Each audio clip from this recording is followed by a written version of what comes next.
हाय दोस्तों, स्टडी अड्डा के यूट्यूब चैनल में आपका बहुत बहुत स्वागत है। अगर आप हमारे चैनल में पहली बार आ रहे हैं तो हमारे चैनल को आप सब्सक्राइब कर लें।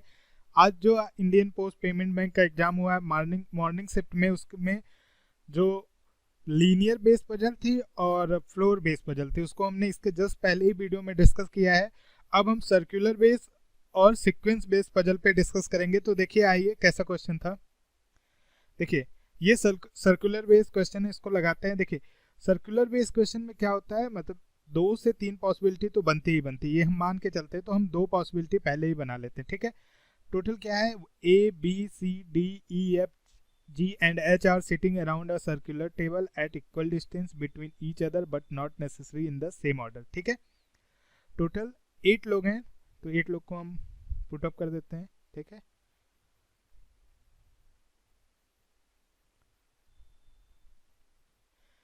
ठीक है। नेक्स्ट क्या करा, बी फेसेस आउटसाइड। बी को हम कहीं भी बैठा सकते हैं और ये जो है बाहर की तरफ देख रहा है। ठीक है, देखिए, जब कोई अंदर की तरफ देखता है तो उसका क्लॉकवाइज क्या होता है, लेफ्ट साइड। ठीक है, और जब कोई बाहर की तरफ देखता है तो उसका लेफ्ट साइड एंटी क्लॉकवाइज होता है। आप ऐसे भी मान सकते हैं, आप किसी भी तरह से लेफ्ट राइट चेक कर सकते हैं, या तो आप खुद बैठ के सोच सकते हैं, वो भी सही होता है। लेकिन हम ऐसे ही करेंगे, हम पहले ही मान लेते हैं जो क्लॉकवाइज है वो लेफ्ट साइड, जब कोई भी अंदर की तरफ देख रहा है। जब कोई बाहर की तरफ देख रहा है तो एंटी क्लॉकवाइज लेफ्ट साइड होगा। ठीक है, D sit second to the left of B. ठीक है, तो 1 2 डी को हम यहां बैठा देते हैं और ये भी हमारा क्लियर है। ठीक है, next, A and F R immediate neighbour of D. ठीक है, ए और एफ जो है डी के इमीडिएट नेबर हैं। तो हमारे पास 2 पॉसिबिलिटी बनती है, एक तो ए को यहाँ पे, एफ को यहाँ पे, दूसरा हम तुरंत यहाँ से चेंज कर लेंगे। ठीक है, हम एक अलग से पॉसिबिलिटी बना लेंगे। देखिए, हम अभी हमारा क्या है, डी का डायरेक्शन क्लियर नहीं है। ठीक है, केवल डायरेक्शन किसका क्लियर है, बी का। तो हम डी पे कोई डायरेक्शन नहीं दे रहे हैं। ठीक है, और ए को हम यहाँ पे बैठा देते हैं और एफ को यहाँ पे। ठीक है, next, H sits second to the right of A। H जो है A के दाहिनी तरफ बैठा है। ठीक है, अब देखिए A यहाँ पे है। ठीक है, अगर A बाहर की तरफ देख रहा है तो ठीक है, तो राइट किधर होगा, इस साइड होगा, राइट इधर चलने पे होगा। ठीक है, 1 2 H यहाँ पे बैठेगा। ठीक है, और अगर ए अंदर की तरफ देख रहा होता तो उसका राइट इधर होता है, 1 2 एच यहाँ पे बैठ नहीं पा रहा है क्योंकि पहले से एफ बैठा हुआ है। ठीक है, तो इस मतलब इस पॉसिबिलिटी में हमारा ए जो है कहाँ देखेगा, बाहर की तरफ। ठीक है, इस पॉसिबिलिटी में देखते हैं, अगर ए हमारा बाहर की तरफ देख रहा होता तो 1 2 एच यहाँ पे नहीं बैठ सकता था, तो हमारा ए जो है अंदर की तरफ देखेगा और 1 2 एच यहाँ पे बैठेगा। ठीक है, next line, E sits to the immediate right of G। Sorry यहाँ पे हो गया था। अब C sits third to the left of H। C जो है H के बाएं तीसरा बैठा है। ठीक है, H के बाएं। ठीक है, अगर H बाहर की तरफ देख रहा है, इसमें देखिए तो 1 2 3 यहाँ पे D बैठा है तो बाहर की तरफ नहीं हो सकता, तो H अंदर की तरफ देख रहा है और इसका बाएं तीसरा कौन सा होगा, 1 2 3, तो C कहाँ पे बैठेगा, यहाँ पे। ठीक है, अब इस क्वेश्चन में आते हैं एच। देखिए 1 2 3 1 2 3। अब यहाँ पे एच जो है चाहे बाहर की तरफ देखे चाहे अंदर की तरफ देखे, दोनों पोजीशन फुलफिल है, तो ये हमारी पॉसिबिलिटी गलत हो जाएगी। ठीक है, इसको हम काट देंगे। अब आते हैं इस पॉसिबिलिटी में। नेक्स्ट लाइन क्या है, E sits to the immediate right of ji.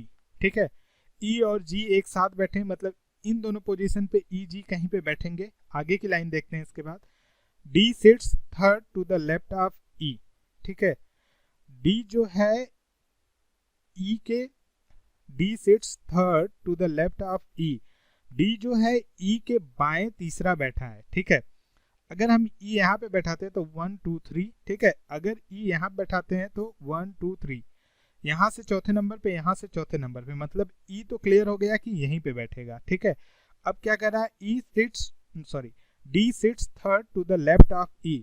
D जो है E के बाएं बैठा है, तो 1 2 3, तो ये जब बाएं जा रहा है तो क्या होगा, हमारा E जो है अंदर की तरफ देख रहा है क्योंकि ये डायरेक्शन ऐसे जा रही है। ठीक है, लेफ्ट की। ठीक है, अब नेक्स्ट पढ़ते हैं। D faces the same direction as H, ठीक है, एच अंदर की तरफ देख रहा है तो डी भी अंदर की तरफ देखेगा, ठीक है। F sits to the immediate right of C, okay, देखिए F sits to the immediate right of C, मतलब सी का राइट इधर है, इस तरफ है, ठीक है। तो जब हम राइट ऐसे जा रहे हैं तो सी मतलब बाहर की तरफ देख रहा है, ठीक है। क्यों हम क्लॉकवाइज राइट जा रहे हैं, जब क्लॉकवाइज राइट जाते हैं तो वो बाहर की तरफ देखता है, ठीक है। अब हमारे ये पोजीशन बचा है और डिजिट कौन से बचे, A B C D E F G बचा है, जी को हम यहाँ बैठा देंगे, ठीक है। F and G take same direction, ठीक है। यहाँ पे क्या लिखा है, F and G take same direction. तो हमने यहाँ पे कुछ मिस किया दोस्तों, देखिए क्या मिस किया है, देखिए क्या बोला, F and G take same direction, ठीक है, F and G take same direction. तो यहाँ पे एक लाइन थी हमारी जो हमने छोड़ दिया था, E sits to the immediate right of क्या, जी, मतलब ई जो क्या बैठा है, जी के दाहिनी तरफ बैठा है। तो जब दाहिनी तरफ बैठा है तो ये क्लॉकवाइज राइट साइड हो रहा है, तो जी का किधर देखेगा, बाहर की तरफ, तो एफ का डायरेक्शन क्या होगा, बाहर की तरफ, ठीक है। तो हमारा ये फाइनल सोल्यूशन हो गया। देखिए फाइनल सोल्यूशन क्या हुआ, टोटल 8 लोग बैठे हैं, ठीक है, B A D C sorry F C E और जी। जी बाहर की तरफ देख रहा है, एफ बाहर की तरफ देख रहा है, सी बाहर की तरफ देख रहा है, ई अंदर की तरफ देख रहा है, एच जो है अंदर की तरफ देख रहा है, बी भी अंदर की तरफ देख रहा है, बाहर की तरफ, ए बाहर की तरफ और डी हमारा जो है अंदर की तरफ। तो टोटल 5 बाहर की तरफ देख रहे हैं, कौन कौन, ए एफ जी बी और सी, ठीक है। और 3 अंदर की तरफ देख रहे हैं, कौन कौन, डी ई और एच। दोस्तों जब अब फिगर बन गया, इसी के बेस पे क्वेश्चन आए थे, क्वेश्चन तो अब आप आराम से सॉल्व कर सकते हैं। नेक्स्ट पजल देखते हैं। देखिए ये बहुत ही सिंपल पजल है, सीक्वेंस बेस्ड पजल। एक ऐसी पजल होती है जो सब लोग चाहते हैं कि हम तुरंत यही पजल सॉल्व कर दे जल्दी से। देखिए क्या है, A B C D E F only 1 person is greater than D, there are 6 person, यहाँ पे 6 लोग हैं, A B C D E F, इसमें से केवल एक ही पर्सन जो है डी से बड़ा है, ठीक है। तो डी यहाँ पे एक स्पेस, ठीक है। B is smaller to E but E is not the tallest, ठीक है। बी जो है क्या है, ई से छोटा है, ठीक है। B is greater than only C and A, ठीक है, सी एंड ए से केवल बड़ा है। A is not the smallest, मतलब सी इज स्मॉलेस्ट, ठीक है। ए बी सी डी ई, तो बचा क्या, F, okay. The highest third tallest is 139 123, तीसरा सबसे बड़ा 139 सेंटीमीटर है एंड द स्मॉलेस्ट इज 104, ठीक है। तो ये हमारा पजल सॉल्व हो गया और इसी पे क्वेश्चन बनते हैं। दोस्तों अगर आपको हमारा वीडियो पसंद आया तो लाइक करें, सब्सक्राइब करें, कमेंट करना मत भूलें और हाँ अपने दोस्तों से ज़्यादा शेयर करें जिससे हमारे सब्सक्राइबर ज़्यादा से ज़्यादा हो सके। थैंक यू दोस्तों।